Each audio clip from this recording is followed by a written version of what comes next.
Good afternoon, everyone. Can everyone hear me? Yeah, so while I was waiting for them to finish the citation, I just realized that in that time frame, over 300 hours of video has been uploaded to YouTube. In that time frame. And it makes me understand that we're truly at a time where technology has begun to influence entertainment, and that's what I'm supposed to speak about. At first, when I got the invitation to speak on this topic, I was like, that's weird. Why entertainment? But then I realized that I seem to be at that point where the worlds of media and medicine have been fused. And so to kick this off, I'm going to tell you a story. When I was in medical school, I had wanted to, before medical school, I wanted to be a singer, what they call an artist today. And I told my mom that I wanted to sing. And she did what every Nigerian mother would do. She wound her hands around her head, hit it to the ground and said, over my... And I understood why. Not because she hated my dreams or my goals or my plans, but simply because being an artist at that time when I was growing up was simply not the right thing to do. Right thing to do. She had wanted me to be a doctor. I was in SS1A, which was touted to be for the brilliant students. But we all know that's not true. And so, I knew that I had always had that knack for creativity and entertainment in me. And halfway into medical school, I went to a radio station. I won't call the name of the radio station for security reasons.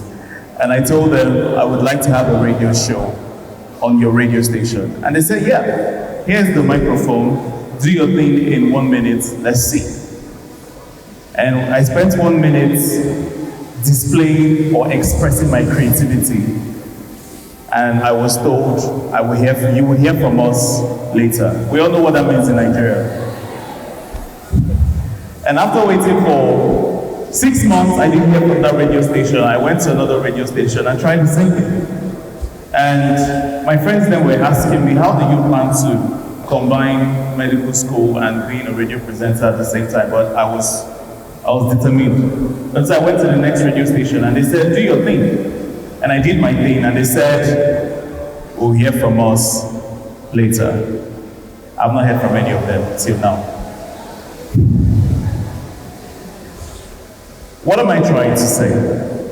If you fast forward to this very point, my so-called video clips and short clips are being watched by millions of people around the world. Ironically, I went to Kenya recently, and I thought Kenya would be the place where I would have that anonymity. You know, I could walk here and nobody would stop me on the road and say, hi, I'm your fan. Unfortunately, that was not the case. Nigeria and Kenya are brothers, just so you know.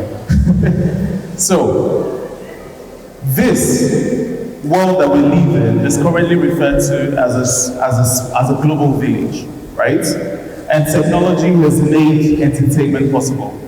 In your pocket currently, as you listen to this, you have a HD camera, you have a microphone, you have your own personal website on your phone. And technology has made it that way, because 10 years ago, that was not the case. How many of you know the guy they call Chukwuka Ekwani?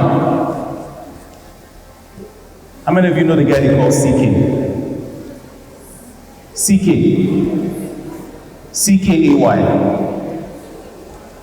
They are the same person.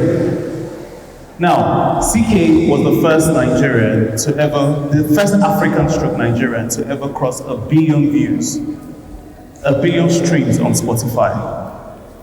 Afrobeat is currently the sound of the world as we speak. If you go to 4-star, 5-star hotels in the world, they play Afrobeat in their lobby. It was not the case when I was growing up. When I was growing up, the sound of the world were the Joe and the Usher and the, you know what I'm talking, oh no, you don't know what I'm talking about. I seem to be speaking to a totally different audience. But what am I trying to say? Is that technology has made creation easy. How many of you know the Ikorodu boys? Right? These are people who have gathered international recognition simply from their humble abode somewhere in Ikorodu. And you sitting here can do the same. You sitting here can reach 1 billion people. You sitting here can reach 1 billion people simply by creating and entertaining people. But what I believe in is not just entertainment for the sake of entertainment, it's entertaining with a purpose in mind. The major thing I try to achieve is to teach, but with entertainment. And so if you're sitting here, I want you to think of a way where you can fuse something with entertainment. Because entertainment, in the simplest of its cases, is simply telling a story. And so first of all, you need to decide what story you want to tell. While you're sitting here, you need to decide what story do I want to share with the world. The story must be authentic. The story must not necessarily be true, but it should be authentic. Authentic because there are people out there who are willing to hear the story you want to tell. In 2021, there were about 559 original scripted TV series released. If you compare that to 2009, there were only about 224 or 211 years. What are we trying to say?